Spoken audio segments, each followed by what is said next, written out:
once again, everyone. Thanks for tuning in to another edition of AIW's The Card is Going to Change. Before we get into this week's episode, of course, we want to give a thanks to those of us who have helped us bring the show to you for free on whichever podcast platform you choose to listen.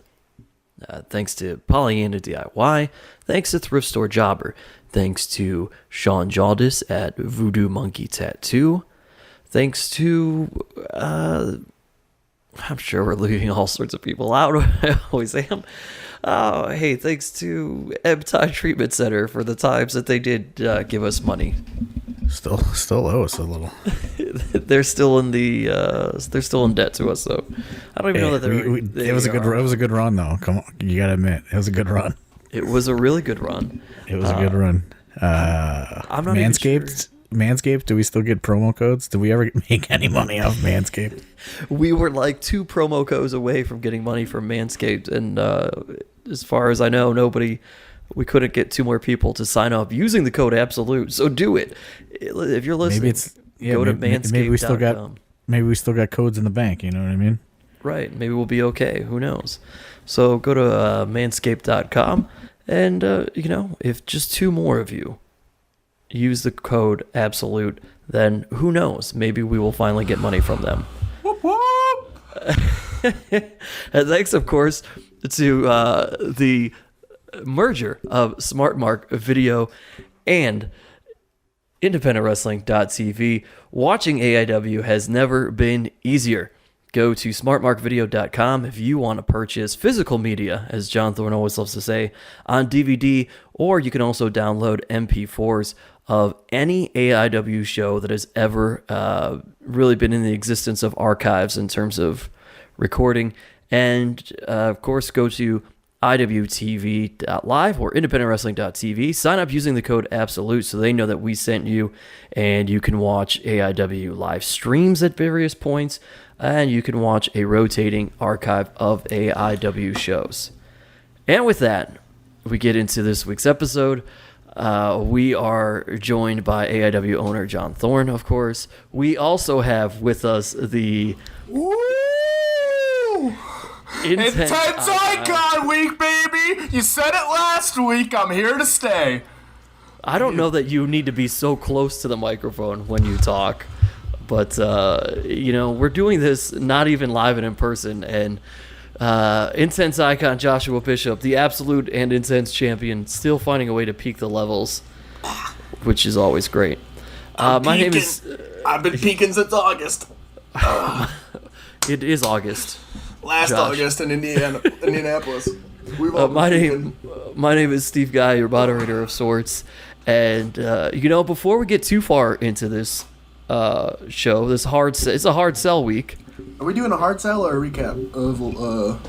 I think it's gonna be a little bit of both. A little bit of both, but we gotta do a hard sell, JB. This is the week of 2 shows back to back, baby. Listen, if you're not gonna hard sell, I'll break it down for you real easily. All right, it's gonna be me and it's gonna be Philly Collins. There's gonna be no Marino Tenaglia to try and cheat like PME always does.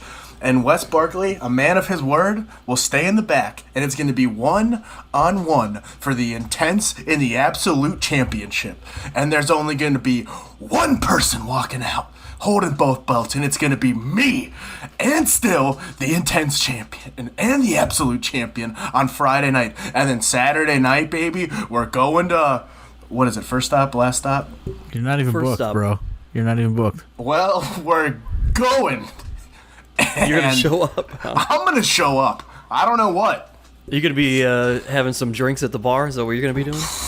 Yeah, me and the Outsiders. Like you just missed a flight? And you're just there? Yeah, pretty much. Yeah, it's going to be Wrestle Rager. There's going to be 10,000 people there. There's going to be...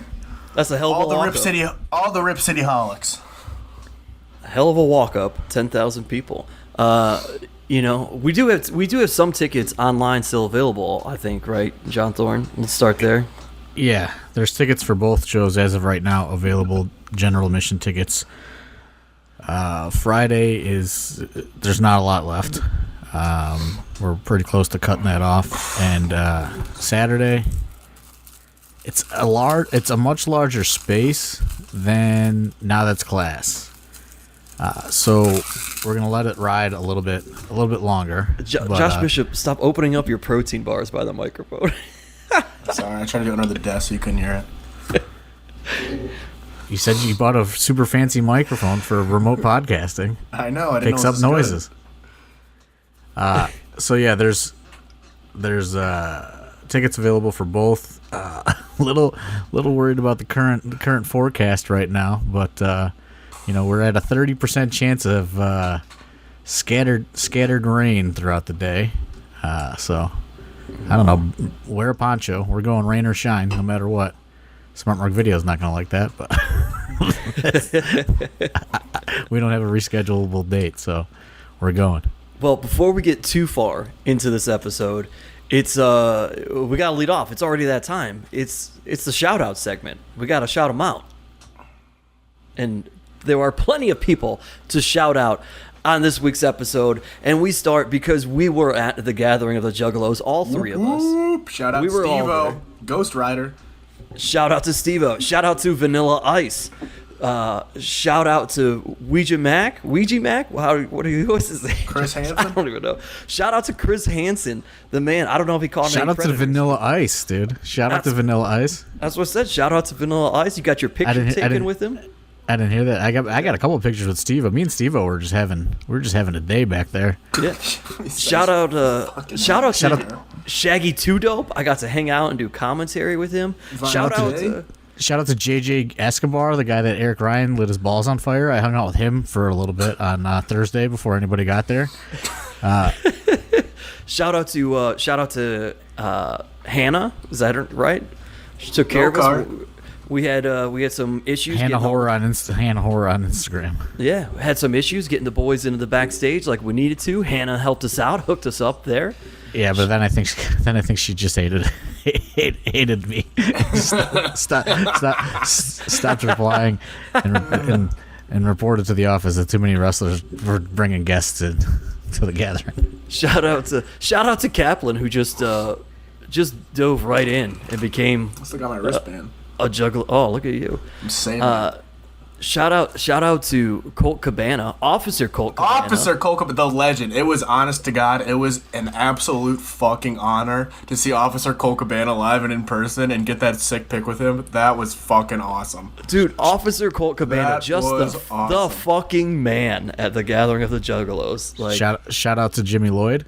Oh yeah, I had a good time walking around with Jimmy Lloyd earlier on. Before we get too far into it, I was tasked with pretty much booking the whole thing, and Jimmy Lloyd got his credentials before I did. Like, they were like, "We don't have anything for you," and Jimmy Lloyd, they just hooked him right up. He walked right in. He's like, "Oh, hey man, see you later." I was so pissed. shout out to the La Quinta Inn. That's where I stayed, and the Hampton Inn for John Thorne. I was in the office hotel. I was in the Psychopathic hotel. They rented out the whole hotel. And and shout out to DJ Clay. DJ Clay, that was my guy. Oh yeah, DJ Clay was great. Hooked us up. Shout out 2570 Osceola. That's where I stayed. Shout out to Billy Bill. Shout out to who else? Who else was there? Oh, Jump Steady, of course. Jump Steady that was my boss. That was my supervisor for the weekend. It was crazy experience. Oh, shout out to Shark Boy. Shout out to Shark Boy. Shark Boy exited the Battle Royal and immediately grabbed me and said, "Hey, I promised my wife I'd get a picture with ICP. Can you snap this picture of me and Shaggy Two Dope so I could send it to her?" Like, yeah, no problem. So I had to text it to him right there on the spot. Shout out to Too Tough Tony. Oh, Too Tough Tony's a great guy. Shout out Vampiro. Shout out to Vampiro. Oh, did I see some Carney tactics go down? Like a Carney. Oh, shout out to the added participant in the Battle Royal. Oh, the naked lady? The naked lady. Let's just She was throwing live rounds on Kaplan. Holy fuck. And fast forward, this is a preemptive shout out. Shout out to Parker Pierce for being the man and making sure that Wrestle Rager even happened this year, getting us into the first stop. So I guess I don't know. We should probably just talk about this whole. We should talk Juggalo about thing. the Juggalo thing. We need to just get it out of our system. You know that Josh Bishop's been wanting to talk about it.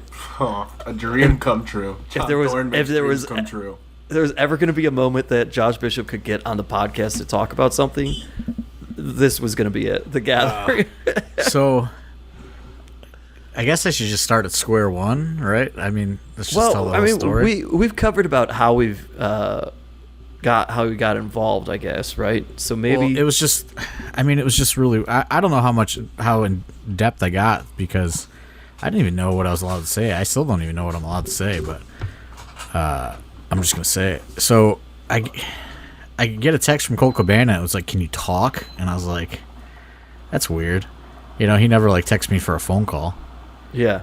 And he called me and he was just like, "Hey, I was approached about running JCW at the Gathering, and I don't know, I can't do that, all by myself." He's like, "Do you want to help me?" And they said that they'll pay you and all this other stuff. And I was like, this is such a weird phone call, you know what I mean? And I was like, yeah, I want to do it. And then I didn't realize that I had purchased this fucking trip to go to the Camp Crystal Lake that's like hundreds of dollars. And it's like, I was like, fuck, I was like, what are the days? And then it was like Thursday and Friday. So I would still be, Josh, you're making Bishop. so much noise. Sorry. Sorry. Listen, JB. Sorry. I'm sorry. He's turning fans on. He's digging through bags. He's digging through his Chipotle bag over here. Don't you got a mute button on your mic, dude? I don't know how to use it yet. Oh my god. This is the first time I've used it. So anyway, there, he muted it. He figured it out. There he goes. So I'm like, fuck, I really want to do this, but I can't cancel this trip and reschedule it because it's like very clear, like it's non-refundable. So I was just like, oh man, like I think I have to do this. Like I have to work for Psychopathic Records, right? Like you can't say no to that Yeah. story. So I was like, yeah, okay, I'm in. And like it was such a crazy thing because it would be like, okay, here's this list from Violent J, and it'd be like the most random names ever, like on this list. And then like a week later, it would be like, here is another list from Violent J, and it would be completely different names. And you're trying to like sort through this, but then also like they gave a budget and they wanted to hit a budget, so it was just like, I don't know, it became like a lot more work than I thought it was going to be, to be perfectly honest. And then it was just like, all right, well, I'm going to try to get as many AIW people on as possible. You know what I mean? And then like Right. talking to Colt, and he's like, they wanted this one show to be like bizarre, crazy, weird gimmicks. And like everybody that was on the list were like people that were booked already in Vegas because there were so many shows around SummerSlam weekend. Like not only the GCW shows, but there were just a ton of like local Vegas shows and like just different things happening all throughout Vegas. So like all these people were not available. And then like, I don't know, like Cabana was like, oh, let's just make Josh Bishop and Wes Barkley be fishermen and they can wrestle Shark Boy. And like, You're damn right we can. And you're damn right we can.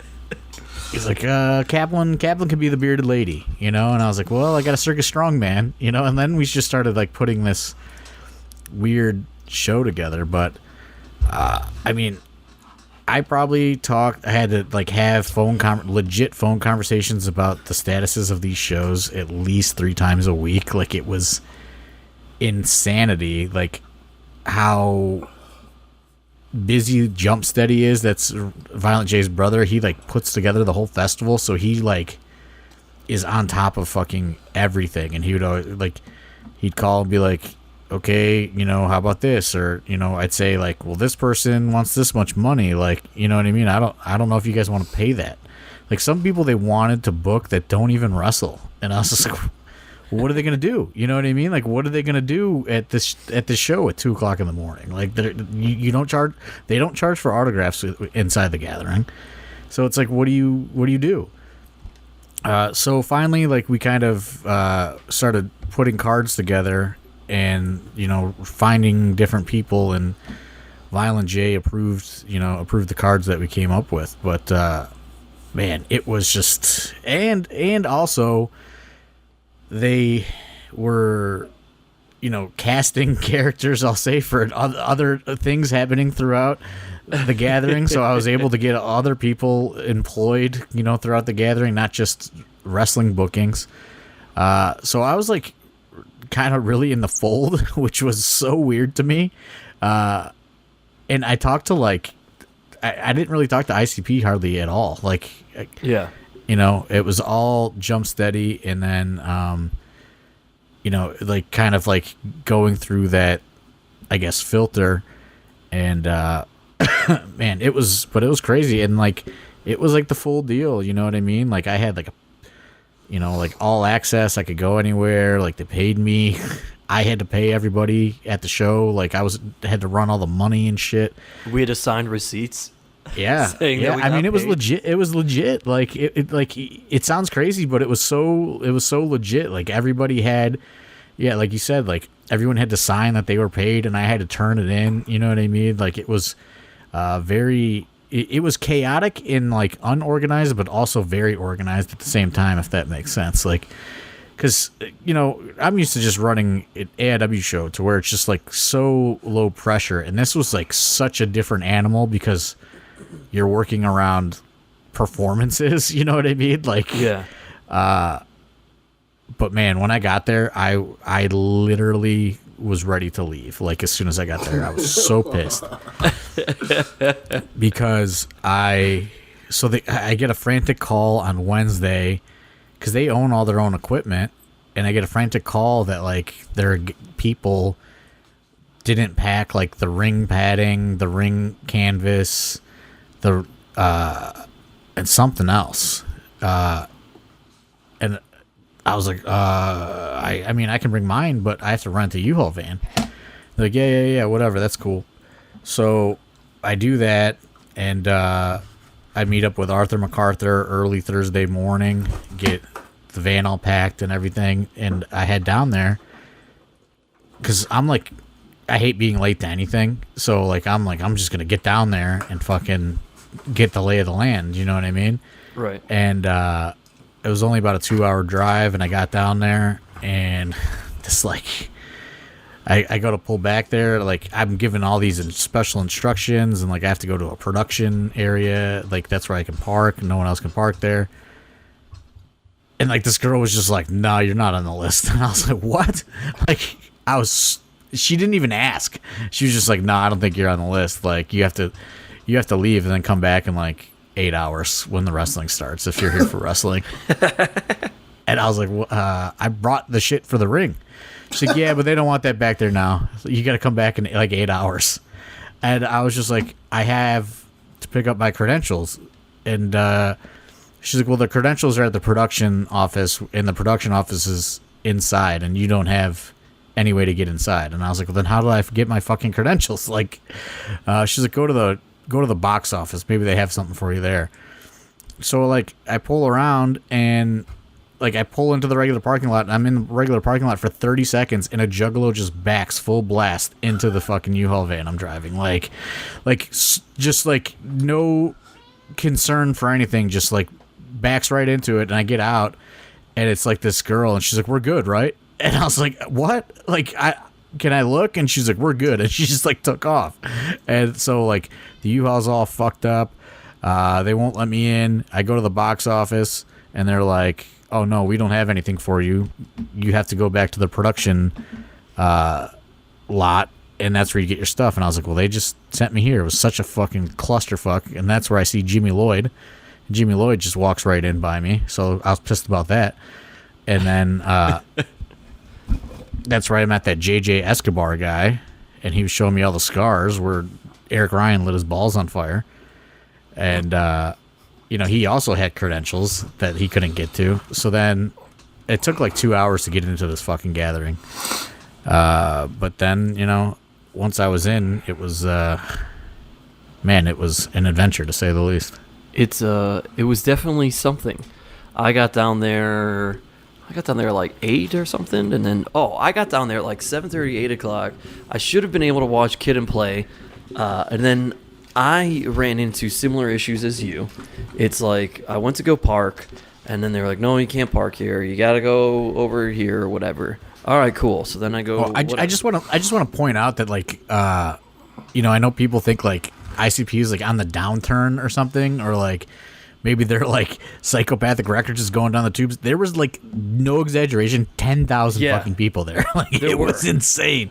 Like you couldn't park. Like I'm telling everybody on Thursday, like, and I got there super early, and I'm telling everybody like, hey, you guys should leave now because there was no parking at 6 o'clock, and like everyone wasn't planning on getting there until like 10 or 11 for the wrestling show because it was at 1, and I was like, there's literally nowhere to park. Like people were just like leaving their cars on the sides of the main road. Like there was nowhere to go. People were pitching tents like on the side of the fucking road, like not even inside the fucking complex. Like it was insanity. Yeah, it was wild. I ended up parking. There was like a bar not very far away, the only bar in the area. And I parked in their parking lot. I was like, screw this, dude. I'm going to park here. I'm going to walk over, find whatever this front office thing is, or box office or whatever. So I did. And the hilarious thing is, everything was supposed to be so official, and we were supposed to give our government names. My government name is Steven as opposed to Steve. So I give the guy my ID, and he's looking over the list, and he's like, hey, man, you're not on this list. I'm like, are you fucking serious? I've got to be, dude, there's no way I'm not on this list. I'm going back and forth. He's like, I don't see you anywhere. I'm like, he's like, could you be under a different name? I'm like, that is my only name. That is my name. And I'm ready to call you. And then he finally looks and goes, oh, here you are. It's under Steve Guy, not Steven. And I'm just like, that is the kind of shit, like, listen, it was a great time, but like that is the kind of shit that went on all weekend that was just like frustrating the shit out of me. Yes. And like, and I had a really good time, but like I was just like, so like there was like such a disconnect between like the office to the workers that were like in charge of things, you know what I mean? Like, yeah, Steve Guy to Steven Guy, like the guy couldn't put it together. Like, come on. Yeah, and then he's like, "Oh, now go inside and go to this place here, this tent or whatever, and get your packet and get all your stuff." All right, go there, and the guy rolls his eyes at me. He's like, "There's no packet. I don't know why he's telling people that there's a packet. There's nothing for anyone." And I was like, "Look, dude, I'm just trying to park my car. Can I use is this wristband enough?" He's like, "Yeah, that wristband indicates that you're working a part of whatever's happening on the stage during event stuff and backstage. Go to this parking lot, show the lady your wristband, you'll be fine." And I did, and like that was cool. But that whole thing was like an hour and a half, because I had to go actually into the gathering, then walk back out to the gathering and go to my car. And like where people parked was just a massive amount of land. And like if you're listening to this in Cleveland, it would be like, I don't know, John, is it safe to say it'd be like 4 or 5?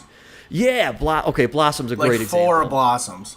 I was going to say like a ton of Muni lots in downtown Cleveland. But yeah, that's a great comparison with Josh. A bunch of blossoms, yeah. So like when I went through the whole ordeal and then they hit the U-Haul, I was pissed. I left the van where I just left it, where it got hit, and like then they were like, you can finally told me to go back to the production thing. So I just walked, and it was such a far walk because I had to walk down that other road, and like you had to walk around the completely other side of the complex. So then, you know, once I was in, I was just like, okay, I didn't get in till like 8 o'clock. After 8 o'clock, like Kid and Play were on the stage when I got in, and I was like, okay, well, I should walk this place and try to get a lay of the land before people get here, because I know everyone's going to get lost trying to find out where to go. Dude, I got lost trying to just, like, figure out, you know what I mean? Like, where everything is. Like, I was like, okay, here's the stage. How could I get back to my car? It took me an hour to figure out what was what, and I had a map, dude. Like, it was like so massive, so hard to navigate. Like, people were everywhere. Yeah, it was just it was insanity. Look, I'm all vaxxed up. I'll tell you that, but there was still a little bit of concern to me because there were so many people. But I just stayed on the pathways to try to avoid, because I'm like, holy shit. And it's not even like just a COVID thing. There were so many people who were just on top of each other. Steve, that I'm like, I don't. Fago kills COVID, actually. Does it? But what about everything else? I didn't know what I was going to catch, is what I'm getting at. Like, it was just, oh my God, there was so much everywhere. And then we don't even get to do our, so we're supposed to start at 1 a.m., set up at midnight. But then there's the whole debacle of the ring itself. It's off to the side of the stage, and nobody has figured out how they're going to get it to the middle of the stage. Let's get into that, okay? So, so this is kind of like, so I have like the all access pass. So then, like, I am to, every time a wrestler arrives at the backstage area, I have to personally escort them, like, because they wouldn't get, like, they didn't. The gathering was thrown together so quickly, like they didn't have credentials made for all of the performers, so the wrestlers just got none, and it was just like, okay, I get one, and then I have to go personally escort every single person to the back, which was like kind of a hassle, and I hated it. But also, ICP is supposed to play at 11, and they don't start until like 11:45. So like, by the time they get off the stage, like, our show was supposed to start, and like there was just no way. Like, there was Fago everywhere. The ring had been set up, but it was set up on the side of the stage, and it was supposed to be on something that was movable. It wasn't. We had to push it, which was a whole thing, trial and error. Yeah. So then, but I will say though, like, seeing ICP play live, you know, I know, like, people like you and Josh probably have never seen that spectacle before. It looked pretty wild in that atmosphere. It did. Yeah. All right. Forget the moving of the ring, because let's talk about fun stuff too. Like, it was just nuts, whether you're a fan of ICP or not.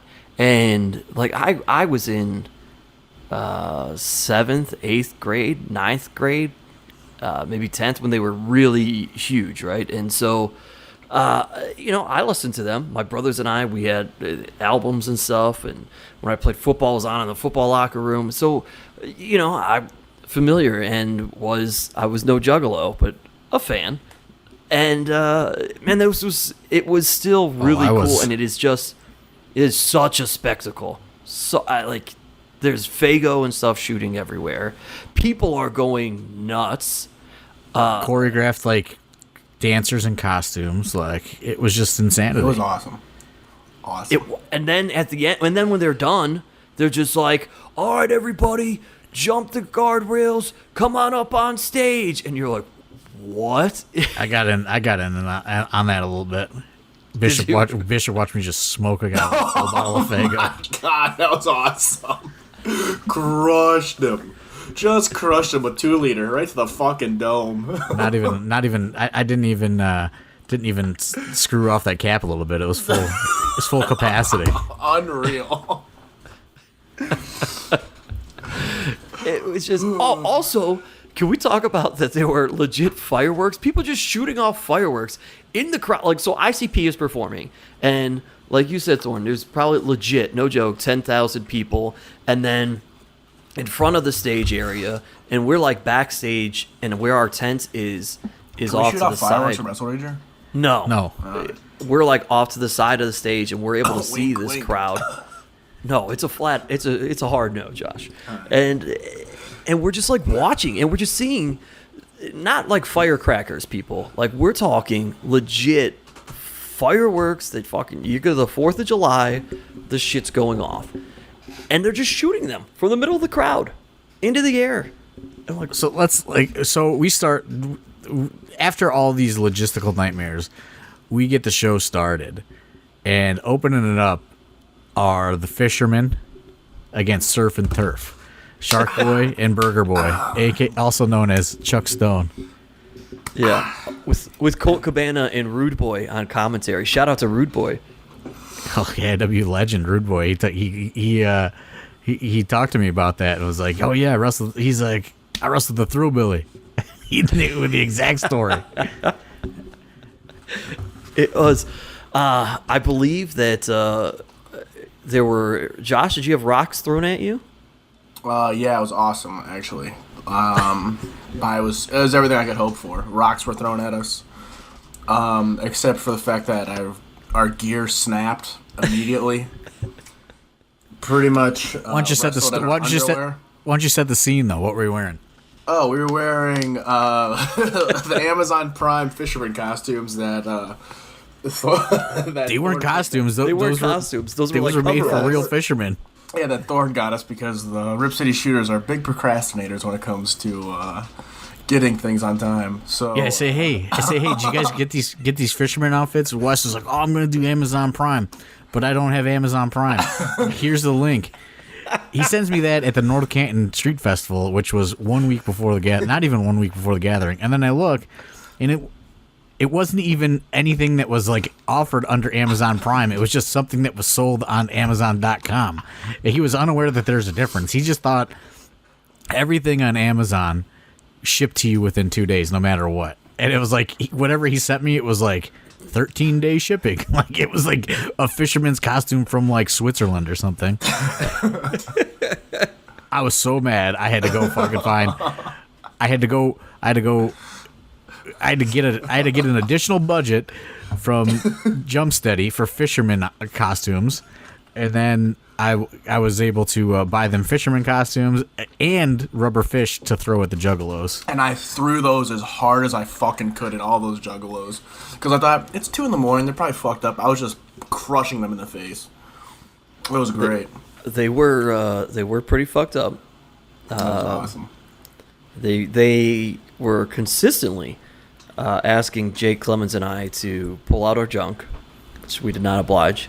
Oh, there's this whole new Juggalo thing where they want to see people's butthole. Yeah, they want to see people's buttholes. When I was walking around with Jimmy Lloyd, we saw a lot of butthole asking. Well, yeah, that's like the new Juggalo thing. Like, also they do this, like, you know that thing where like people would like do like make the circle in their hand and like if you look at it, it's like, oh, I gotcha. You know what I mean? Yeah. Well, the Juggalos do this thing where like they do that and then they're like, oh, you got to show me your butthole now, and then they try to pass you, like they try to like too sweet you.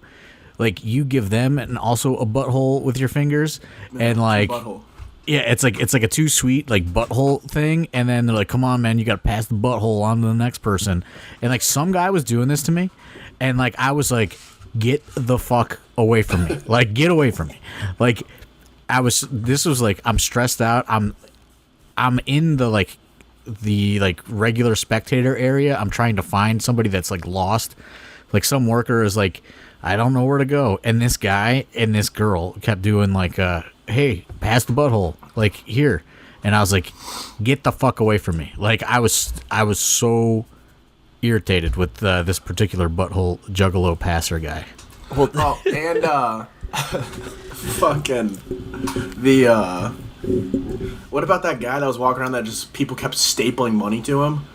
Oh yeah, he had dollar bills all over him. Yeah, he was just naked walking around. I think that was Friday. I think that was Friday. Days. I saw him both days. I saw him on Saturday too, because I think he like reset his money, like he pulled it all off, and then he was fucking back at his hustle. I will say this, but that was disgusting. I will say this: the Juggalos are quite the bunch of entrepreneurs because every single person is selling something at their personal campsite throughout the entire festival. Whether it's a beer or heroin, they got everything. Like some oxys were out there. Yeah, you just got to read the sign on the tent. Like you could get everything from an aspirin to some real hard stuff. Yeah, it was it was something else, and then yet there were still like carnival food setups, like, oh, get your get your elephant ears here or whatever. You know? What do they have? I had like garlic Parmesan pierogies off of one of those stands. How was that? It's okay. It's pretty good. You know. So fucking Stromboli. Not good. Oh, not good. Not good. Kind of pissed. I had mad, actually. I had slushy, and I paid for it later. I'll say that. JB, what was it like wrestling TNA legend Shark Boy, though, dude? Awesome. What kind of question is that? Wonderful. Come on, man. This is like got to be somewhere on your list of dreams, right? It was wonderful. I wish Curryman was his tag partner. No disrespect to Chuck Stone, but it was great though. With Officer Cole Cabana on commentary at the Gathering of the Juggalos on the main stage was fucking awesome. That was sick as fuck. There are things in our lives, thanks to AIW and pro wrestling, that I look back on, and I mean, like for me, even through comedy and stuff. But there are just moments where I'm like, how the hell did I get here? And the Gathering of the Juggalos is certainly high on that list. But what an experience! I mean, the next night we've got like the Barbarian is there. Pondo, Shane Douglas. Oh, the franchise is great. I've been running the franchise a lot lately, actually. Pretty cool. It's actually awesome every time I see him. Shark Boy comes back. Also, like, oh my god. No, hold on, Steve. Yeah, you're skipping ahead too much. What about when you all over the Shark Boy place at the end of the night on Saturday? So Steve, like when you arrived, because you were the first like other person to arrive besides me, like you were there first. We were just like on the stage as Vanilla Ice was getting ready to go out, and like it was so weird. I think I've recorded it with something, but it was, like we were just standing there while they're playing like his intro, and he's just like hyping himself up. So like we're just chilling next to him. Like talking about it can't do it justice about how weird it is to just actually be watching that about to go down. Like Vanilla Ice is getting ready to go rocket in front of like 10,000 people, and he's just like warming up and getting in the zone. And so bizarre. And then somebody dressed as a Ninja Turtle walks by as well. Yeah. And then Steve, like we also got Steve. He was just covered in blood at one point because he was doing like weird stunts on stage.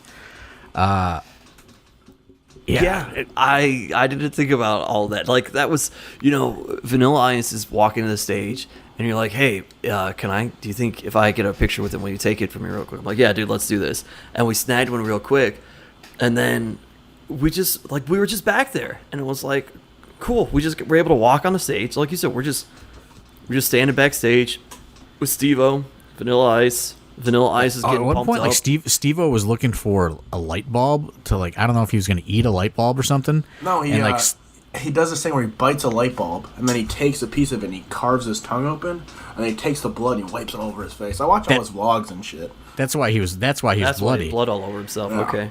So there was like one point where Steve-O and I were just like on a hunt for a light bulb, and I was like, "Do you need tubes?" Because they bought a bunch of tubes. He's like, "No, I don't want a tube." He's like, "I need a bulb," and like we were like going through things. Steve-O and I on a hunt for a light bulb, but I was striking out. I think he went into one of those trailers and got one, but.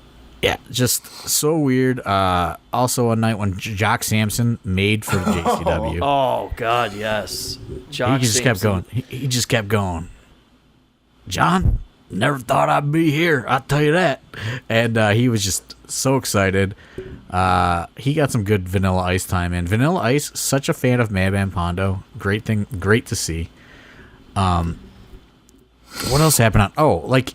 Night one is over and we're figuring out like we're moving shit, and then like I just come off the stage and just the Rip City Shooters and Violent J just chopping it up, talking like because he remembered from the Felony Funhouse when we did it. Oh, did he remember you? Yeah, which was pretty fucking awesome. I'll be honest, that was fucking awesome. Was it Jay? Were you talking to Jay or were you talking to Shaggy? Violent J. He was like, okay. We met before. Where at? He's like, how do I know you? Felony Funhouse, brother. Don't you remember I got 10 stars and 2 whoops?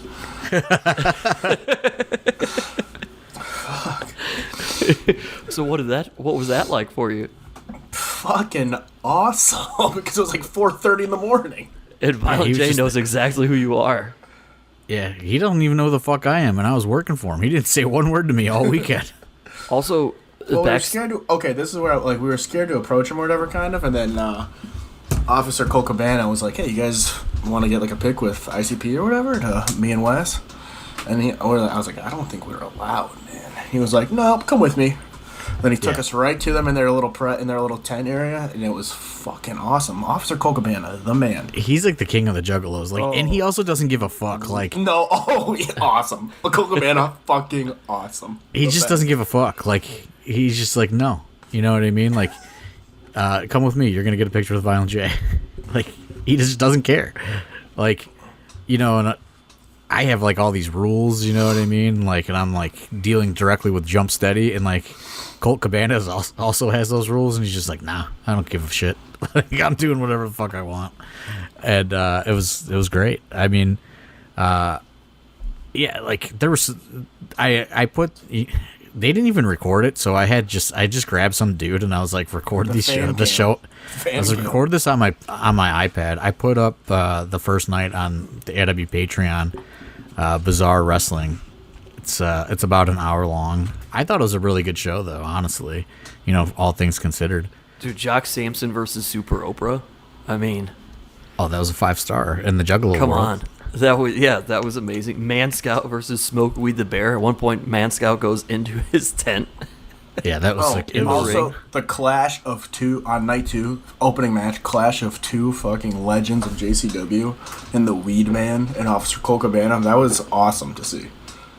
It was. Yeah, Weed Man is a legend. Saturday got a little walking around time, or not Saturday, Friday. We got a little walking around time. Hit the Chris Hansen tent for a little bit. Hit the Wet T-shirt tent for a little bit. Walked like the whole grounds. Some guy was convinced I was a cop. Was very upset with me. Another guy just kept throwing water balloons at Colt Cabana. Very upset with Colt for whatever reason.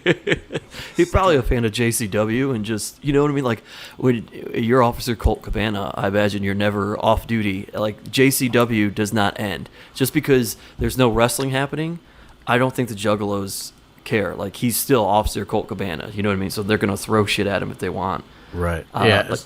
But that was like get the lay of the land, and then I went back and I chilled at the hotel for a while because it was like fucking 100 degrees out. Oh, it was so hot. It was a good prep for fucking Wrestle Rager coming up this weekend. I forgot it's Congo Kong versus Barbarian was the match on night 2. Yeah, that we saw. Congo Kong did double duty. Did a match against Truck Nuts on the first night. Truck Nuts, yeah, Truck Nuts. Madman Pondo's student, Truck Nuts, was on night 1. I said, dude, do you want me to say anything? Like, do you have anything to go with it? You're like, nah, man, just Truck Nuts. All right. It was great. It was great to see. And honestly, I gotta shout out Madman Pondo because he knows the stress that is put on whoever is running JCW, and there's been about 100 people that have had this job.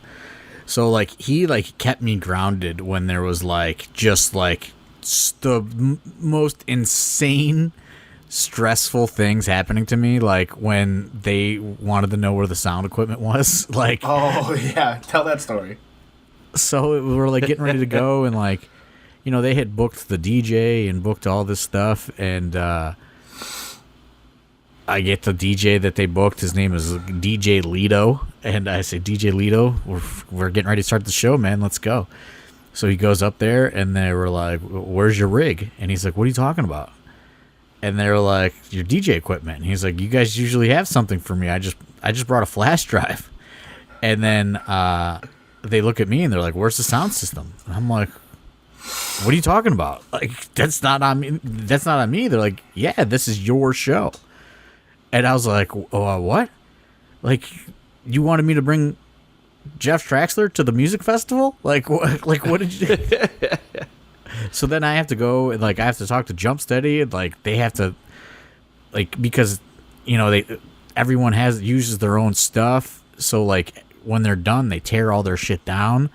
So like that was like a whole thing. They had to find somebody that would bring their sound, their DJ equipment over to the stage. So that was another delay for the first night show. But so like a lot of things like that were like super stressful because I'm trying to do like a really good job, and like Madman Ponda would always just like be there to crack a joke, or like just be like, oh, this is how it goes, man. You got to just roll with it, because he's seen he's seen a million people in that job. And I will say, Saturday morning, Shaggy 2-Dope did give me a nice compliment. He said that he's seen a million people do this job and they all crumble, and he said there was no sign that I was crumbling, and I kept the show rolling. So I thought that was a pretty good compliment. I was that made all the stress honestly worth it, because he was like genuinely like, hey, like you're fucking doing a really good job trying to get this circus literally like to run. Yeah, dude, he was awesome to really just work with and deal with and just be around. Shaggy 2-Dope was, I don't know, he was so laid back and just, he was just cool, dude. He was just having a blast with it. And like now, in retrospect, we know what happened, but Violent J does not show up to the JCW show on Friday night, early Saturday morning, which everyone's like, okay, we can get rolling. You know what I mean? Because he would have been the guy that he would have wanted to go over the changes, because some people canceled and couldn't make it and different things. So everyone's like, okay, let's get it rolling. So I got it rolling right on time. And then, I find out later the next day that like he announces that like he has heart failure and like he has all these health problems going on. And he ended up having to miss because they had a performance at 3:30 a.m. after JCW, and he missed that as well. So, shout out to Violent J. Hope things, are going okay for him. Hope get well soon. Or, I don't know if you guys were able to watch his little announcement, but it was pretty crazy. He announced all the health problems he's going through. You can find it on YouTube. It's nuts. All in all, it was a wild time. Let's get to the heart of the matter. John Thorne, do you think that you will ever do this again if they ask you to? I hope so. Dude, I think they're trying to, I think they're trying to get me a gold Hatchet Man pendant, dude. Like, I got a lot of compliments when it was all said and done, and I was told that they want to bring me more into the fold, the psychopathic fold. So I don't know what that means, but AIW Detroit. They were very happy with how efficient I was able to run things, and honestly, shout out to the AIW crew, because if I didn't have you guys there's so much would have went wrong. Because like when something needed to be done, it was the AIW crew that was stepping up and doing it, whether it was like moving the ring or like adjusting things or like going on the fly. I don't know that the other people there would have been, able to, help me out and bail me out like that. But, it was nice to get all you guys a little payday, and that was awesome. Thank you. Also, have the help there too. So it was like a mutually beneficial thing. But it does sound, they were happy with how affordable I made the show for them compared to previous years, and how, I guess like the JCW shows just infamously would go for like 4 or 5 hours, like in the middle of the night, and we hit night one was an hour flat. We did the show in, you know what I mean? Like we were able to cut it to an hour flat with, since we started so late. And night two, I think, was 2 or 2.5. Like they wanted it to be done by 3:30, and I looked at my clock, and I walked up to Shaggy 2-Dope, and it was 2:59 a.m. and I was like, hit the time, go do your fucking Dog Beats concert. And he gave me like a fucking fist bump, and then they ended up not doing the concert, I guess. But yeah, he ran right out of there. That was he had to do inner city Posse that night. Yeah, because they were freaking out about that. Like they were like, that show cannot start late, and I was like, it's not going to start late, and like I will make sure it doesn't. And he was out of there. Yeah, he was out of there at 2:59, and I guess it didn't end up happening anyway. But yeah, it was just like such a great experience. And I know we kind of like talked about some of like the annoying things, on things that like bothered us on their end, but like honestly, it was awesome. You know what I mean? Like as stressful as it was at times, like dude, like now that I'm removed from it, it's like they're running a gigantic 24-hour music festival, and there's one guy calling the shots, like Jump Steady is calling the shots. And it's like, you know what I mean? Like if, he's mad that,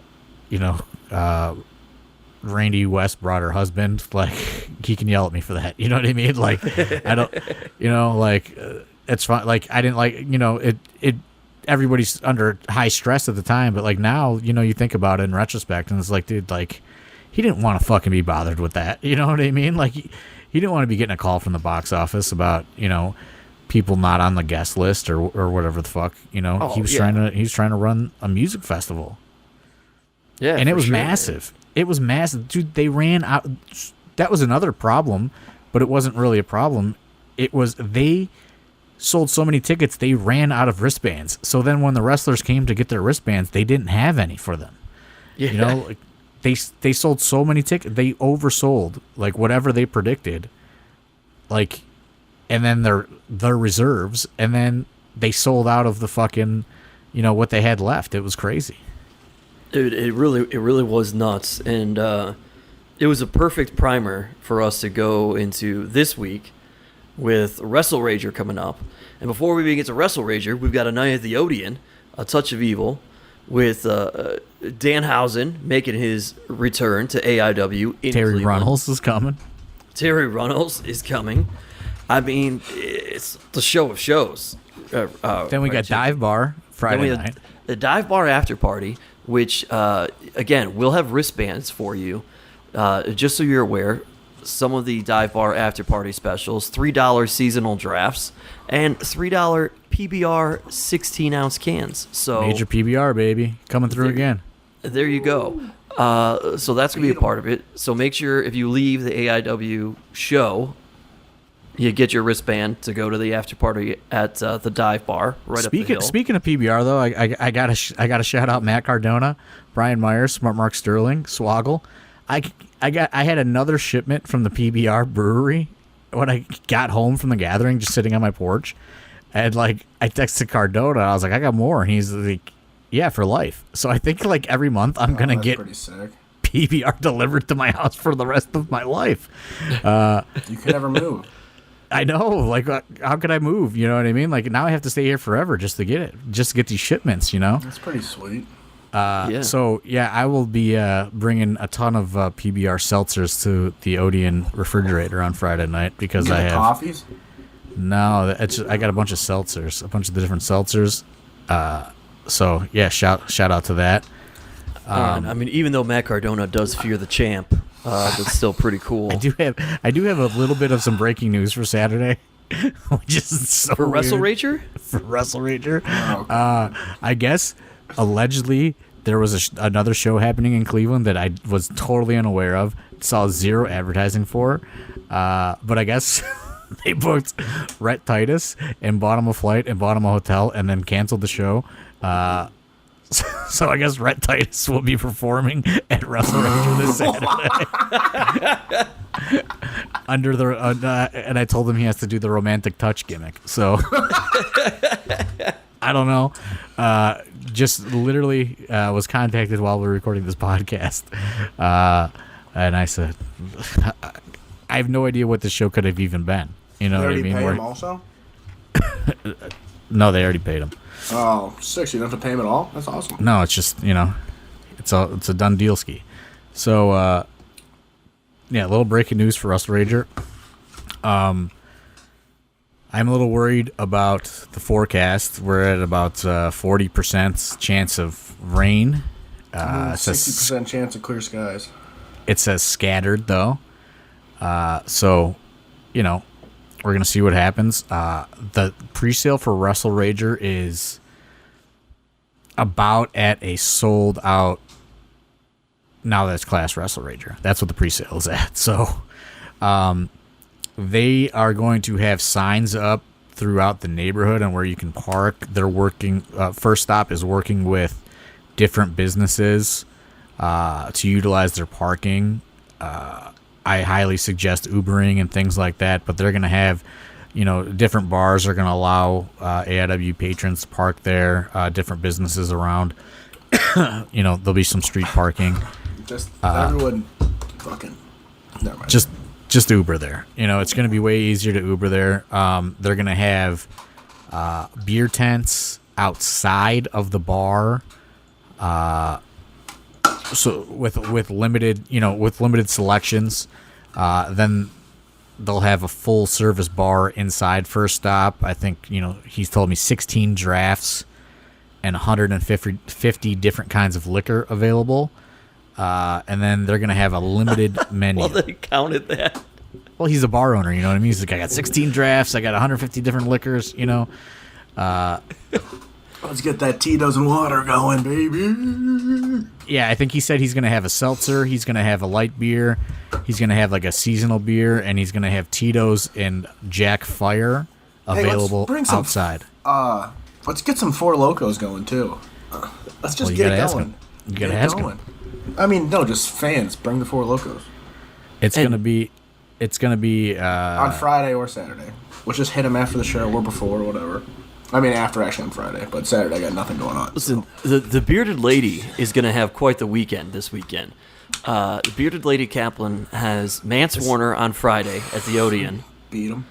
And Matt Justice on Saturday at Beat him about WrestleRager. 100 times. So do you think Big Daddy Cap can beat them? That's what's I beat Kaplan too. That's what's called getting thrown in on the deep end of the pool for Kaplan this weekend. Oh, we didn't even talk about Kaplan, who just showed up to the Gathering Friday because he had his wristband for Thursday, dressed up like he was going out, and he was just like, called me and he's like, hey, I'm at the backstage all access. He's like, you gotta come let me in. I brought beer, and he just has like cases of Bud Light in his hand, and he just walks them right into the wrestling tent and just starts shotgunning beers like nonstop. And then he wanders out and he hits one of these entrepreneurial tents, and he comes back with some extracurriculars, and then I look at Kaplan and I say, hey, Kaplan, you want to do the Battle Royal? And he went in. We didn't talk about that really. The naked lady that jumps the rail, she's like PCP'd out, like totally naked, jumps the rail, and just starts throwing live rounds at Kaplan and breaks his nose pretty much. Just punches him as hard as she can, square in the nose. Kaplan was not happy. I'm sure you can find this, like a bootleg of this on YouTube. I saw Alabama Dan tweeted it out. Yeah, it was not good. And then she was taken away. I was in the back talking to Vampiro and Too Tough Tony before they went out there for the main event. And then I walked back out, and everybody's like, there's a naked lady, somebody's got to grab her. I'm like, what? And then I see security grabbing this naked chick. And like, I had no idea, because at this point I had gotten the money and I was trying to pay people, because I can't, like we said earlier, I can't just pay people. I have to have them fill out a form that says that I paid them. So it's like a lot of paperwork. So I'm just trying to get that done at this point, and then someone's like, there's a fan in the ring. And I was like, what? And I look, and there's just a full-on naked lady, and then security finally gets her out because people thought it was part of the show. And then that security guard said she just bit him repeatedly. Yeah. She was quite the handful. It took like 3 security guards to get her out of there. Did another fan get in the ring? On Thursday, a fan was dressed up as Doink the Clown, and they hopped the rail when we all came out for the Battle Royal and jumped in. Also, they got eliminated right away. On Thursday, though, there was a fan sitting inside the rails. There's a fan sitting inside the guardrails on Thursday night, and we had to have security come and grab that dude because he was all messed up and had no clue what he was going to do. And as soon as security started making their way, he got over on the other side of the guardrail. So, like, he knew that he was inside there. Don't know what he had planned, but he removed himself rather quickly when he saw that he was noticed. Oh, Steve, did you like how I called the spot for Shaggy Two Dope to start improvising with you when you were unaware that Vampiro had lost his elbow pads and was driving around in a golf cart? Yeah, but I figured something was up, and then I was trying to find somebody with a radio. Shout out to Jeff the referee. Yeah, Jeff the ref. Jeff the ref. Oh, we put Shaggy Two Dope changed his name to Jeff the ref. Started just calling him Jeffery, and yeah. So like it's time for the main event, and Vampiro's like, we got a problem. I can't find my elbow pads. And then he just takes off in a golf cart. And like Too Tough Tony just looks at me like, So like I just run up to the stage and like you're like, are you ready for the main event? And like I just whispered to Shaggy Two Dope. I was like, you gotta stall. Vampiro can't find something. And like he's such a professional. Like that, like I rewatched that back and I laughed my ass off because you are so into it. You're giving your full go, and he's like, no. I don't think so, guy. This is the JCW main event. And like he just keeps cutting you off. And like it's so funny because you don't know what's happening yet. And like you're just trying to do your job. And like he is just trying to. So I do know. It takes a minute though. Like I'm saying, like those first couple times where you're like not tipped off, because I'm looking for Jake Clemens who's got the radio. And I'm like, we have to get word to Steve that he's got to stall. But when he's doing it, like, and you have no idea, it's so funny because you guys just start improvising and he knows and you don't know. And then I run around and I look and I see Vampiro was still nowhere to be found on this golf cart. And then I whispered to Cabana, I was like, you got to cut him off. Vampiro can't find his elbow pads. So then Cabana just starts saying it after a while. He goes, by no means are we stalling because the wrestler lost his elbow pads. Awesome. Oh, it was like we had fun. It's one of those things where like, okay, so I did it again. So the second time I did it, or when he first stops, when he has me do it for the second time, I say the first time, and then when Shaggy has me do it for the second time, I'm just like, all right, this is his thing, and he's just whatever, fine. So then I do it again, and then we go into it. I'm trying to think if Cabana gave me some sort of like hand signal, like something tipped me off at that point, aside from like just it was in my head like, oh, okay, what's going on here that we're doing this now a third time. But somebody did something, so at that point I knew. And then it was just like, you know, whatever, let's just keep rolling and let's get crazy and have fun with this. And then we bring the little kid, this little kid says it's now time for the penis smackdown. Which is not. There's a lot of families. There's a lot of families there. So many at the families. gathering. Well, you know, it's all about family there, John. But it's there's like legit people like with babies there. It was crazy. Yeah, strollers getting walked around. It was crazy. Like there was a baby at the wet t-shirt contest. Like a whole full family was watching the wet t-shirt contest. A lot of bullhorns too, like people talking in the megaphones or whatever and stuff. I don't know. There were just so many of those. It was, you know, like. So if I had a highlight, I suppose, being the ring announcer at this thing, it really was that moment because, and I'm glad it's funny when people watch it back because it was funny then, and it was fun. It was a blast. Yeah, I can't say enough good things about Shaggy Two Dope. Like I got like really no Violent J time in this weekend, but Shaggy was just like such a cool dude. Like. Totally like respected my position of trying to run the show, you know, like to where I was like, hey man, can we go? And he's like, yeah, let's go. You know what I mean? Like, cause you know, it was awkward for me because nobody there knows who the fuck I am really, you know, out of their camp. So it's just like, I'm like, hey man, can you get ready to commentate? You know, like, and it's weird to kind of like tell him what to go do, you know, like it was a weird thing to be like, hey, you need to go right now. And like, he was awesome, like listened, like totally respected like what was going on, and I can't say enough because you know they could have told me to fuck off. I'm gonna go out there whenever, and I couldn't have done it and said anything about it. You know what I mean? Yeah. But yeah, he was like totally like down for whatever. He was cool with doing the stalling. You know, like just a total pro. Honestly, like Shaggy Two Dope, total pro. Like, you know, and. I'm sure Violent J would have been the same way, you know, but we know, you know, all this stuff about, you know, his health and everything that he was going through. But yeah, just a wild experience. I went to a gathering with Colt Cabana like 11 years ago, I think it was. Like so, been a long gap in between my Gathering appearances. It was something. And we go from one weekend with people in makeup to this coming weekend with people in makeup with Danhausen coming to the show and Both taking nights on are Derek. stacked. Both nights are stacked. I'll say that both nights are stacked for different reasons. I'm going to continue to worry about the rain for Saturday, like nonstop this week. It's gonna be fine. We are streaming on IWTV on Friday. Live Yes. Live from the Odeon. from the downtown. intense arena. If you're one of the thousands of people that just listen to this podcast and don't come to shows, we need you to watch the stream on Friday.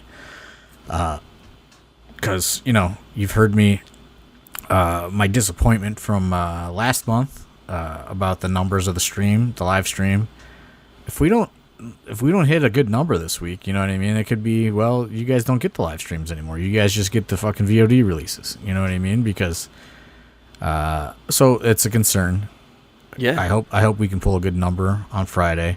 The draws are going to look good, I think, both nights. So I'm not really worried about that too much anymore. We've announced like a shit ton of fucking shit coming up. You know what I mean? September 10th, we're back. We're back at the Odeon. Yeah. September 23rd, we're at Winchester. Whoop, whoop. Yeah, we are. And let's 24 on the 23rd, baby. Let's fucking go. let me clarify a few things. One, Ace Degenerates will be Joshua Bishop's official birthday party. So he will turn 24 at midnight. So come on down. No, I'm 24 on the 23rd. Oh, okay. Well, whatever. I was trying The whole day. Appreciate it though. trying to work people. We'll see. Appreciate We'll it. see if he's got the straps then. So he might need drinks to cheer him up. Apparently, I might be hitting Vegas on the 24th, the next day. So. You and Duke? You and Duke? No, You guys are that new tag team coming out of North Canton. So, the Brickster called me with a real left field proposal for me and Wes to meet him in Vegas to discuss his potential return to life and all kinds of shit, dude. Vegas. I don't know why he wants to do it in Vegas, but whatever. I mean, I'm not going to question him. Maybe he's expanding Broadway Brick. He said he's become really good friends with a pit boss at the Bellagio, and she has given us a penthouse for the weekend, and he needs his boys, the Rip City Shooters, there. Wow. This is a whole thing. It's quite Breaking it's quite news. something. My Yeah, goodness, breaking you news. heard it here first, folks. Breaking news. The card is going to change. The Rip City Shooters full lineup getting back together, reconvening In Las Vegas. Las Vegas On on the the 24th of September. Yes. So be there, be square, no squares in my circle. Let me clarify. Some people were confused by the post that was put up on the AIW Facebook. The 10th, September 10th, is going to be our last show in Cleveland proper until December. That's Cleveland, the city of Cleveland. People weren't grasping what that meant. September 23rd, we are in Lakewood, different city. October 2nd, we are in Akron, Ohio. Ooh, my home base, baby. different and that's my county. mom's birthday also. Yeah, Is it different. really? It's my Yeah, mom's birthday. come on out to Mrs. Bishop's birthday bash at the Tadmore Shrine, Featuring Matt Cardona, her favorite featuring wrestler. Matt Cardona. And then we are off until Hell on Earth, which is also going to be not in Cleveland. It's going to be in a different county. Just outside of Cleveland, but I don't know, what would you say, 20 North- minutes? Yeah, we'll be in Northeast Ohio still. It'll be Just 20 minutes outside of Cleveland, roughly. But we found a big facility in the event that there's, I don't know. We're just planning ahead if there's any sort of capacity restrictions or anything coming down. Mm-hmm. We booked a very large facility for Hell on Earth. So, be plenty of social distancing available. And, we're going to try to possibly get a decent meet and greet or something, and then we return to the Odeon in December, which will be my birthday weekend. It'll be December 18th. So we got a lot of birthday weekends lining up. There you go. Tito's and water for Thorn. AIW, making dreams and birthday wishes come true. So, we're trying to get things. We're trying to give the Cleveland, even though I know that a lot of you people are going to follow us to every show that we do. We're trying to kind of like, we're trying to give the Cleveland market a little bit of a breather. You know what I mean? Because it's been like rapid fire shows. Yeah. So, I figure, we're going to go from September 10th, in theory, all the way until December before we're back in Cleveland at the Odeon downtown. I think that's a good gap to kind of let people recharge. But I think people are also going to travel to these other shows as well. So, but not everybody. I don't know. Makes sense in my head. Nah, I get it. They don't have to, they can save on parking, all sorts of good stuff. Bishop, was that your impersonation of a rapid fire? Yeah. Okay. That's good, buddy. I like that. Thank you. Also, so we got, what the hell have we announced? We've got Danhausen versus Derek Dillinger with Ziggy in the corner. The battle for production supremacy, I suppose. And we've got Mance. I can run the whole Kaplan. card. I can run the whole card down for you. Both days. Suck it, Justin Summers. I didn't open your DM because I was tired. I was sleeping. I had a long weekend. Derek Dillinger versus Danhausen. Vance Warner versus Kaplan. Tom Lawler versus Ethan Wright. Levi Everett versus Matthew Justice. The Bitcoin Boys versus the main event. Chase Oliver versus Lee Moriarty. Bulking Season versus To Infinity and Beyond. And your main event. Philly Collins challenges The intense Joshua Bishop. icon. What do you got to say to Philly? Anything? Yeah, I'm gonna beat the fucking dog shit out of him. Hard work? Are you kidding me? You want to talk about hard work in your promo? Have you seen the fucking work I've been putting in the gym lately? Look at my fucking physique, baby. Look at these pecs. Look at these delts. Look at these traps. And if you're at the North Canton Street Festival, you want to call us cheaters. How many times did PME cheat in their matches? Every time. So, we play by the rules. The Rip City Shooters, we play by the rules. Everyone knows that. So, Philly Collins is pretty much just a fucking liar. And the Rip City Shooters hate liars. So, we're going to have to take you out. I'm going to have to take you out by myself. And I got no problem with that. Onto the Wrestle Rager card. We got the shooters posting up at the bar inside. I'm drinking 100 beers. I'm drinking 150 beers during Wrestle Rager. Can we talk about? Should we expose the greatest idea? yes, we should. That I had when we first went to the first stop. My greatest booking idea. So we were at the first stop. Let me set the scene. This is back. This was in April when Eddie was here. So we go to the first stop. This is before the Eddie Kingston trip. Was this before we were having this conversation? It was like 2 months before. It was who? So it was you, me, Josh. Did you meet us at the first stop that night? Yeah. Oh, I was, yes. And Wes. And Wesley Presley. It was just the four of us. Yeah. With Parker Pierce bartending. Yeah. Yeah. And Parker Pierce starts pitching this play as the new Wrestle Rager spot. We also pitched on this night was Parker Pierce teaming with Peyton Hillis. Former Madden cover guy.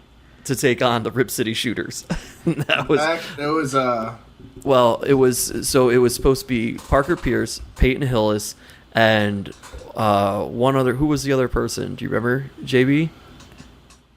No, that was the team, and then it was going to be Rip City Shooters managed by Britt Baker. Oh, managed by Britt Baker. That's right. The Brit City Shooters. Brit City Shooters. For one night only.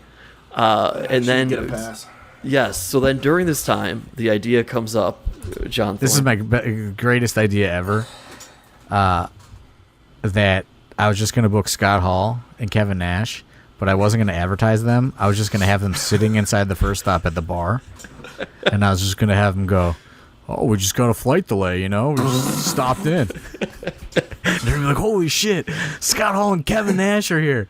And they're like, what's going on? There's wrestling going on? We're just There's no we're just waiting for our flight. We got a long layover, you know? But instead, that'll be me and Wes on Saturday. Yeah, so I had to have a little meeting with the budget committee, and my outsiders idea went out the window, and now we got the Rip City Shooters just sitting at the bar on a flight delay. So, also breaking news, just got a text message from Filthy Tom Lawler. He sent me a bunch of lyrics of West Side Connection for some reason. I don't really know why. And then asked me what I was doing, and I said the AIW podcast, and he said he'd like to tell everyone that he loves AIW. All right. thanks, AIW Tom. loves you, Tom Lawler. Yeah. All right, Probably so the here's the actual card, though. You know, I didn't get my Kevin Nash and Scott Hall just sitting at the bar randomly idea. But it is a fun show nonetheless for a wild and rowdy Wrestle Rager crowd. Levi Everett versus Mance Warner. Matt Justice versus Kaplan. Parker Pierce, the hometown hero. If you're not a fan of Parker Pierce, you're just gonna have to join in, because I think Parker Pierce is pulling about 150 fans to this.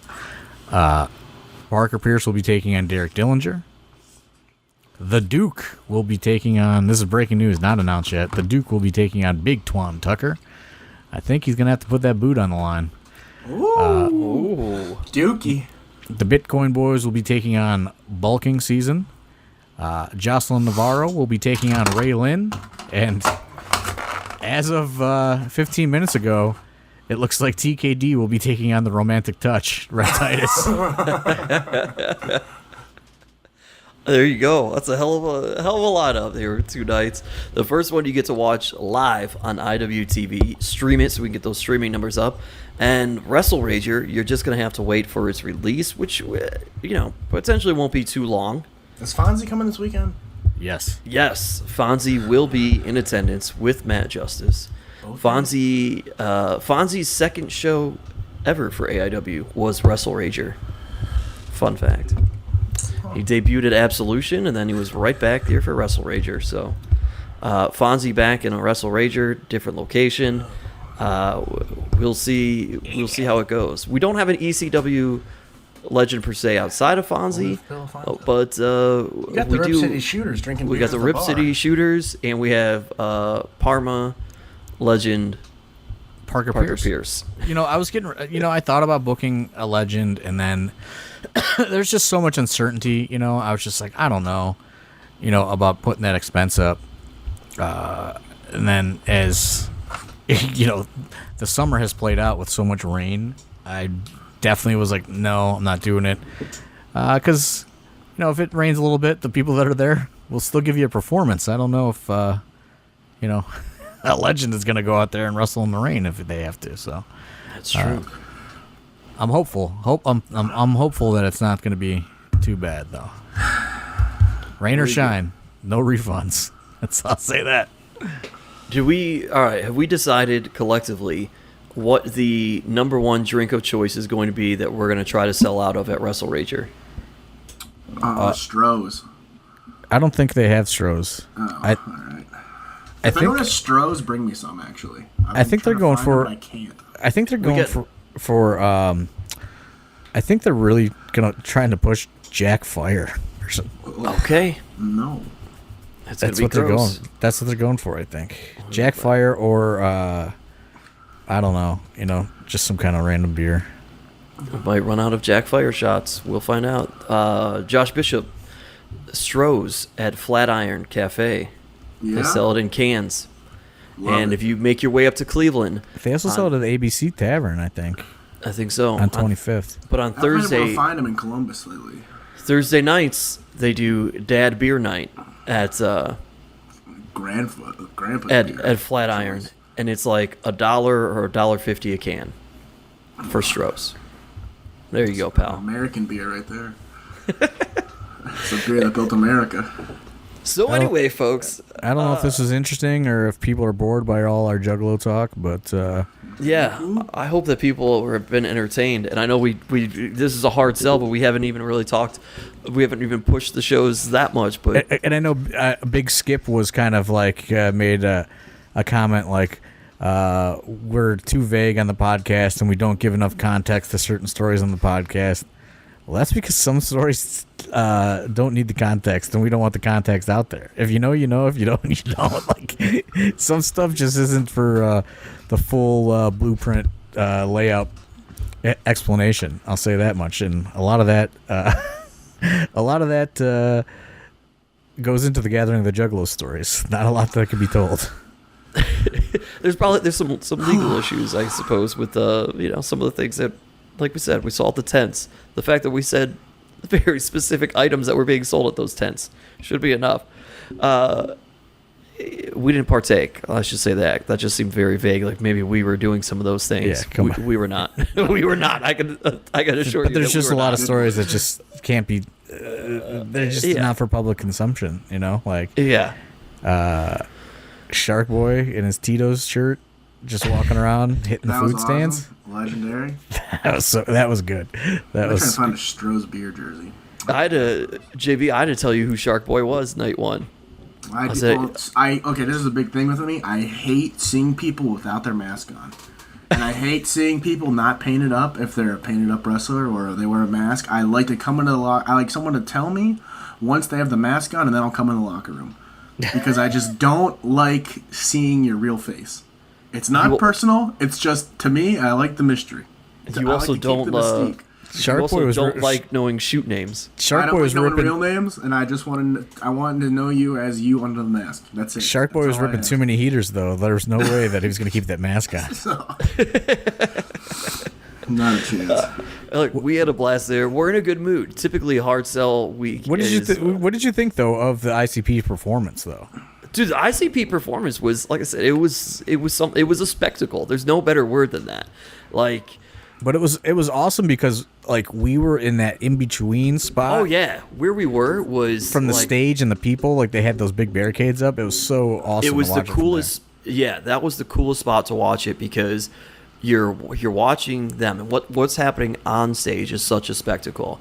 And then you just kind of like turn and look to your right, and you're seeing this massive sea of people react to what's happening, and that is so crazy. And like they're not just reacting, like they are just so die hard for, like, if you watched AEW on Friday night and you thought that was a pop at the opening, holy fuck, you should have been at the Gathering of the Juggalos. I mean, it was watching probably close. IC It was probably close to like the amount of people. I'll say.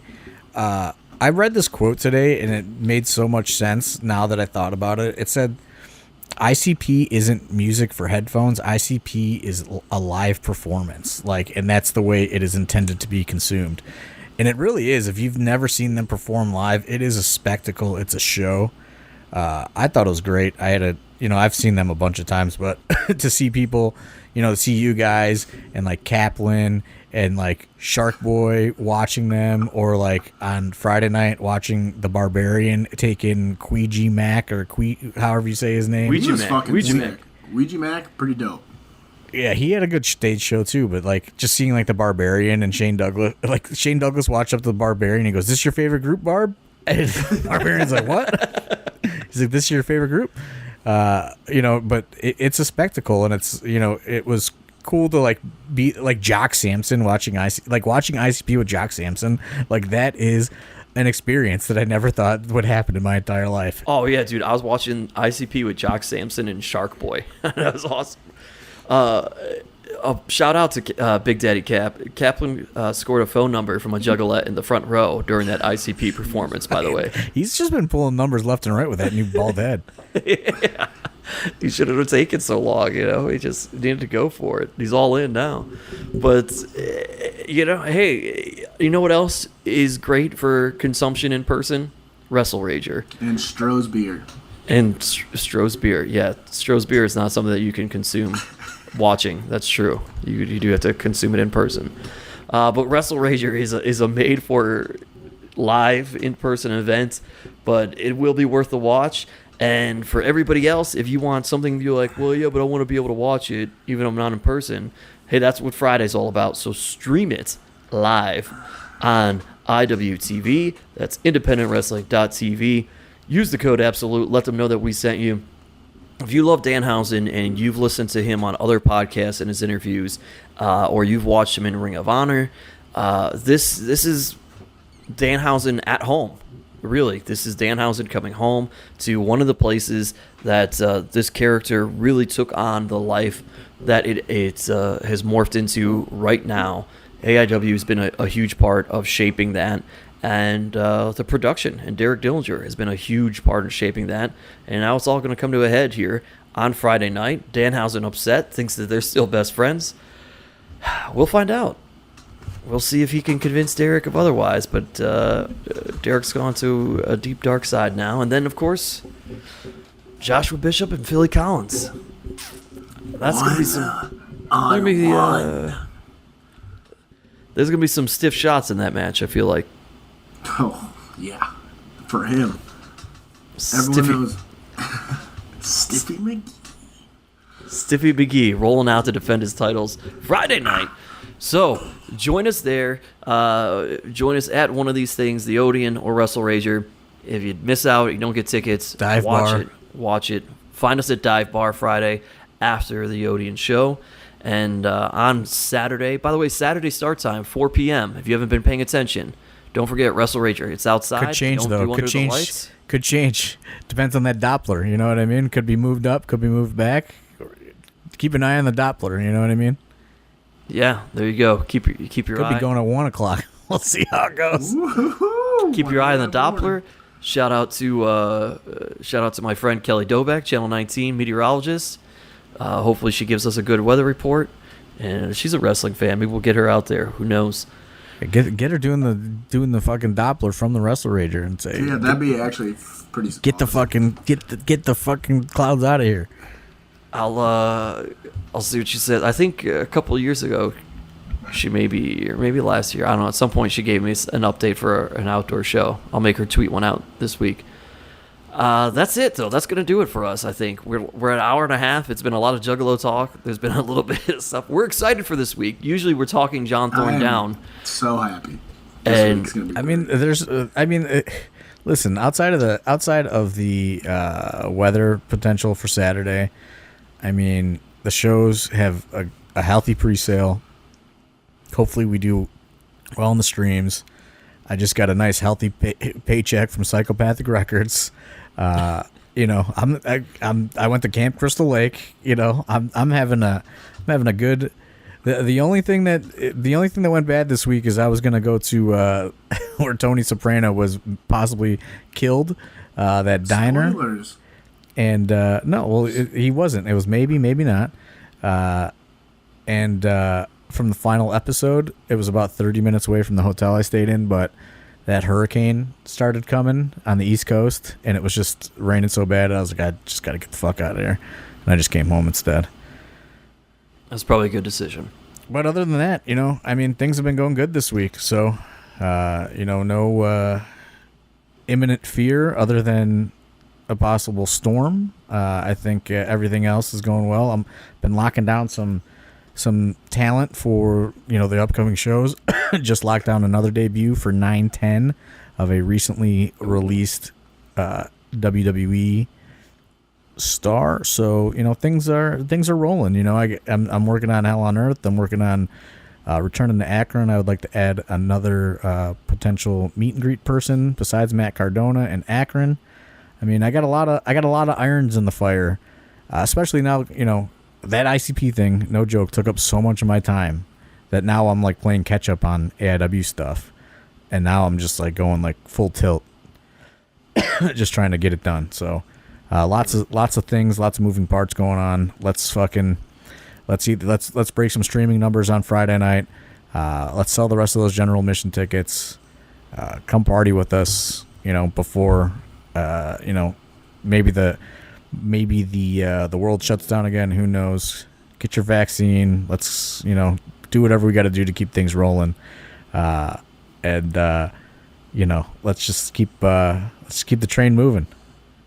Intense Icon, any final words before we wrap this up? End it. Yeah, I'd just like to say shout out to all the Rip City Holics, I mean, can't wait to see you out this weekend. It's going to be a great weekend, great weekend. And then it's going to be a bad weekend. Oh, shit, hold on.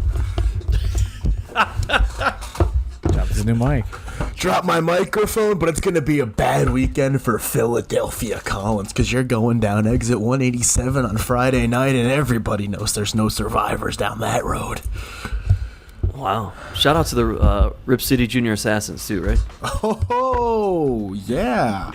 Shout out to my big supporter in Jersey, Jay Gold's daughter, the newest member of the Rip City Junior Assassins. Shout her out, yeah, man. Shout her out.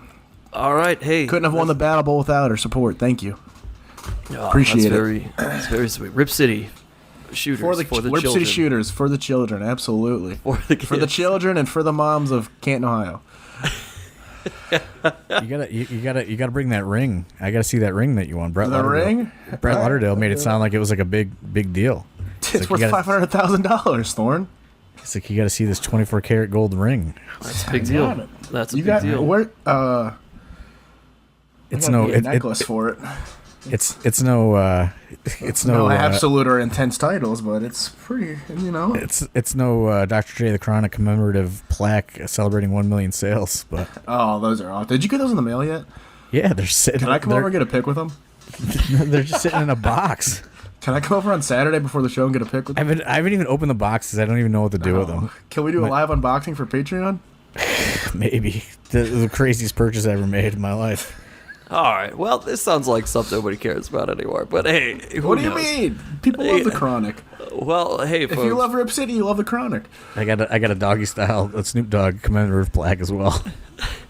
For AIW owner John Thorne, for the Intense Icon, Absolute Intense Champion Joshua Bishop, my name is Steve Guy. We'll talk to you next week if we don't see you this weekend, right here on AIW's The Card Is Going to Change. Does that mean I'm back next week too? I'm back? 2 weeks? 2 weeks, back to back. Back to back. Back to back. Back to back. Tweet Thorne if you want me back. And if you don't want me back, then fuck off. Okay. That'll do it.